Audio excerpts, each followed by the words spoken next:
ആവർത്തന പുസ്തകം അദ്ധ്യായം 14. നിങ്ങൾ നിങ്ങളുടെ ദൈവമായ യഹോവയ്ക്ക് മക്കളാകുന്നു.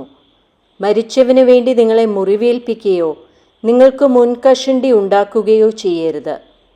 നിന്റെ ദൈവമായ യഹോവയ്ക്ക് നീ വിശുദ്ധ ജനമല്ലോ.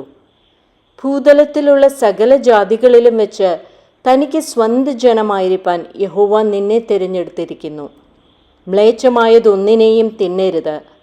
നിങ്ങൾക്ക് തിന്നാകുന്ന മൃഗങ്ങളാവിത്: കാള, ചെമ്മരിയാട്, കോലാട്, കലമാൻ, പുള്ളിമാൻ, കടമാൻ, കാട്ടാട്, ചെറുമാൻ, മലയാട്, കവരിമാൻ. മൃഗങ്ങളിൽ കുളമ്പ് പിളർന്നതും കുളമ്പ് രണ്ടായി പിരിഞ്ഞതും അയവിറക്കുന്നതുമായ മൃഗത്തെയൊക്കെയും നിങ്ങൾക്ക് തിന്നാം. എന്നാൽ അയവിറക്കുന്നവയിലും കുളമ്പ് പിളർന്നവയിലും തിന്നരുതാത്തവ ഏവയെന്നാൽ ഒട്ടകം, മുയൽ, കുഴിമുയൽ. അവ അയവിറക്കുന്നു എങ്കിലും കുളമ്പ് പിളർന്നവയല്ല, അവ നിങ്ങൾക്ക് അശുദ്ധം. പന്നി, അത് കുളമ്പ് പിളർന്നതെങ്കിലും അയവിറക്കുന്നില്ല, അത് നിങ്ങൾക്ക് അശുദ്ധം. ഇവയുടെ മാംസം തിന്നരുത്, പിണം തൊടുകയും അരുത്. വെള്ളത്തിലുള്ള എല്ലാറ്റിലും ചിറകും ചെതുമ്പലും ഉള്ളതൊക്കെയും നിങ്ങൾക്ക് തിന്നാം. എന്നാൽ ചിറകും ചെതുമ്പലും ഇല്ലാത്തതൊന്നും തിന്നരുത്, അത് നിങ്ങൾക്ക് അശുദ്ധം. ശുദ്ധിയുള്ള സകല പക്ഷികളെയും നിങ്ങൾക്ക് തിന്നാം. പക്ഷികളിൽ തിന്നരുതാത്തവ കടൽ റാഞ്ചൻ, ചെമ്പരുന്ത്, കഴുകൻ, ചെങ്ങാലിപ്പരുന്ത്, ഗൃദ്രം, അതത് വിധം പരുന്ത്, അതത് വിധം കാക്ക, ഒട്ടകപ്പക്ഷി, പുള്ള്, കടൽ കാക്ക, അതത് വിധം പ്രാപ്പിടിയൻ, നത്ത്, കൂമൻ, മൂങ്ങ, വേഴാമ്പൽ, കുടുമ്മച്ചാത്തൻ, നീർക്കാക്ക, പെരുഞ്ഞാറ, അതതുവിധം കൊക്ക്, കുളക്കോഴി, നരിച്ചീർ എന്നിവയാകുന്നു.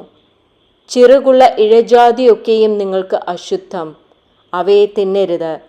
ശുദ്ധിയുള്ള പക്ഷികളെയൊക്കെയും നിങ്ങൾക്ക് തിന്നാം.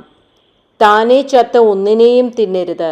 അത് നിന്റെ പട്ടണങ്ങളിലുള്ള പരദേശിക്ക് തിന്മാൻ കൊടുക്കാം, അല്ലെങ്കിൽ അന്യജാതിക്കാരന് വിൽക്കാം. നിന്റെ ദൈവമായ യഹോവയ്ക്ക് നീ വിശുദ്ധ ജനമല്ലോ. ആട്ടിൻകുട്ടിയെ അതിൻ്റെ തള്ളയുടെ പാലിൽ പാകം ചെയ്യരുത്. ആണ്ടുതോറും നിലത്ത് വിതച്ചുണ്ടാകുന്ന എല്ലാ വിളവിലും ദശാംശം എടുത്തു വെക്കണം. നിന്റെ ദൈവമായ യഹോവയെ എല്ലായ്പ്പോഴും ഭയപ്പെടുവാൻ പഠിക്കേണ്ടതിന് നിന്റെ ദൈവമായ യഹോവ തൻ്റെ നാമം സ്ഥാപിപ്പാൻ തിരഞ്ഞെടുക്കുന്ന സ്ഥലത്ത് നീ നിന്റെ ധാന്യത്തിൻ്റെയും വീഞ്ഞിൻ്റെയും എണ്ണയുടെയും ദശാംശവും നിന്റെ ആടുമാടുകളുടെ കടിഞ്ഞൂലുകളെയും അവൻ്റെ സന്നിധിയിൽ വെച്ച് തിന്നണം. നിന്റെ ദൈവമായ യഹോവ നിന്നെ അനുഗ്രഹിച്ചിരിക്കുമ്പോൾ നിന്റെ ദൈവമായ യഹോവ തൻ്റെ നാമം സ്ഥാപിപ്പാൻ തിരഞ്ഞെടുക്കുന്ന സ്ഥലം വളരെ അകലെയും അത് കൊണ്ടുപോകുവാൻ കഴിയാതെ വണ്ണം വഴി അതിദൂരവുമായിരുന്നാൽ അത് വിറ്റ് പണമാക്കി പണം കയ്യിലെടുത്ത് നിന്റെ ദൈവമായ യഹോവ തിരഞ്ഞെടുക്കുന്ന സ്ഥലത്തേക്ക് കൊണ്ടുപോകണം.